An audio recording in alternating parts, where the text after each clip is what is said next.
যে কোরআন থেকে এখন কথা বলছি ওই কোরআনের একটু পরিচয় দিয়ে দেই। আল্লাহ তাআলা এই সূরা 2 নম্বর আয়াতে বলছেন, যালিকাল কিতাবু লা রাইবা ফীহি হুদাল লিল মুত্তাকিন। এটা সেই কিতাব যাতে কোনো সন্দেহ নাই, কি নাই? সকলে বলেন কি নাই?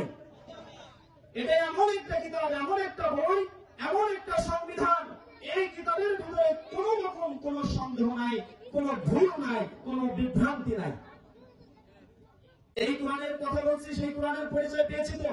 আজ পর্যন্ত পৃথিবীর বুকে হাজার হাজার লক্ষ লক্ষ কোটি কোটি বই লেখা হয়েছে, লক্ষ লক্ষ লেখক এই পৃথিবীর বুকে এসেছে এবং গিয়েছে। লাইব্রেরি থেকে তাকালে বইয়ের পরে বই, বইয়ের পরে বই, সাথে সাথে তা সাজানো দেখা যায় কিনা? কোন বইয়ের প্রথমে এবং শেষে রাইটার লিখতে পারে নাই, লেখক লিখতে পারে নাই আমার বইয়ের মধ্যে কোনো ভুল নাই। লিখেছে কোন রাইটার, কোন লেখক লিখেছে? আপনাদের জানা আছে? আমি অনেক বই পড়েছি, কিন্তু এখনো পর্যন্ত কোন লেখক লিখে নাই, আমি তো পাই নাই যে লেখক লিখেছে আমার বইয়ের মাঝে কোনো ভুল নাই। আমি এটা পেয়েছি যে আমি আল্লাহ তাআলার একজন অদম গুনাহগার বান্দা। আল্লাহ তাআলার রহমতে আমি এই বইটা লিখেছি। এই বইয়ের ভিতরে যা পূর্ণ আছে তা আল্লাহ তাআলার পক্ষ থেকে, আর যা ভুল আছে তা শয়তানের পক্ষ থেকে এবং আমার ত্রুটির কারণে। অতএব কোন দিনদার ভাই যদি এই বইতে কোনো ভুল পেয়ে থাকেন তাহলে আমাদেরকে জানাবেন, পরবর্তী সংস্কারে আমরা সেটা ঠিক করবো ইনশাআল্লাহ। কিন্তু আল্লাহ তাআলা দেখেন এমন একটা কিতাব আমাদের মাঝে নাযিল করেছেন, এমন একটা বিধান আমাদেরকে দিয়েছেন যে বিধানের প্রথমেই বলে দিচ্ছেন, যালিকাল কিতাবু লা রাইবা ফীহি। এটার ভিতরে কোনো ভুল নাই। যে কিতাবে কোনো ভুল নাই ওই কিতাব থেকে নিজের জীবনটাকে সাজাতে আমরা রাজি আছি কিনা? নিজের জীবনটা সাজাতে রাজি তো ইনশাআল্লাহ। এবার আসুন, এই কিতাবটা কাদের জন্য? আল্লাহ তাআলা পরবর্তী অংশে বলেছেন, হুদাল লিল মুত্তাকিন। এটা যারা আল্লাহ ভীরুতা অর্জন করে তাদের জন্য। বলে নাই শুধু মুসলমানের জন্য, বলে নাই হিন্দুর জন্য, বলে নাই বৌদ্ধের জন্য, বলে নাই খ্রিস্টানের জন্য। আল্লাহ তাআলা বলেছেন এই কিতাবটা যারা আল্লাহ তাআলার উপরে আল্লাহর ভয় পোষণ করে, যার হৃদয়ের ভিতরে আল্লাহর ভয় আছে, জাহান্নামের ভয় আছে, এই কিতাবটা শুধুমাত্র তাদের জন্য। ঠিক না? তাহলে যে কেউ উন্মুক্ত ভাবে কিতাবটা পড়তে পারবে ইনশাআল্লাহ। এবার আসেন, আমি যে বললাম তারাই তাদের রবের দেখানো পথে আছে এবং তারাই সফলতা অর্জন করতে পেরেছে।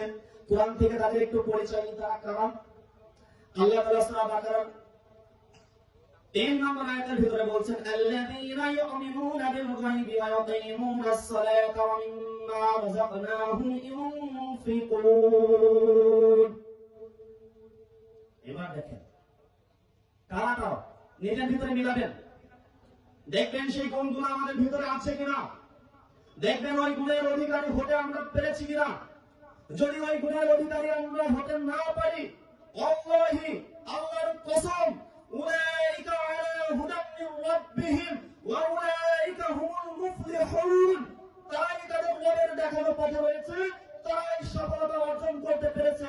এই কথার ভিতরে আমি আপনি নাই। বুঝতে পারলেন?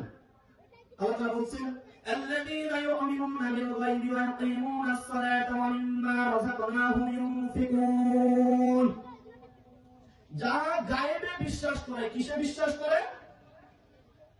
সকলে বলেন কিসে বিশ্বাস করে? যারা গায়েবে বিশ্বাস করে, অদৃশ্য বিশ্বাস করে, অদৃশ্যের প্রতি ঈমান আনে। সেই অদৃশ্য বলতে কি? আল্লাহকে আমরা কখনো দেখেছি? আল্লাহর কোন রং বর্ণ আমরা জানি? আল্লাহর কয়টি হাত আছে আমরা জানি? আল্লাহ খান কি খান না সেটা কি আমরা দেখেছি? আমরা বইয়ের ভিতর পড়েছি, কোরআন থেকে হাদিস থেকে তার পরিচয় নিয়েছি, কিন্তু আমরা আজও পর্যন্ত তাকে দেখিনি, তার ধরিনি। এই যে ধরছি এটা হচ্ছে দৃশ্যমান, দেখছি এটা দৃশ্যমান। এই যেটা দেখতে পাচ্ছি না, ধরতে পাচ্ছি না, ওইটাই তো অদৃশ্য। আর আমরা যে অদৃশ্যে আছেন একজন স্রষ্টা আছেন, এই সর্বকুলের সব কিছুর একজন স্রষ্টা আছেন, এটা যে বিশ্বাস করে সেই কথা এখানে উল্লেখ করা হয়েছে যে যারা গায়েবে বিশ্বাস করে। বুঝতে পারলেন? তথাকথিত কিছু নাস্তিক আছে না,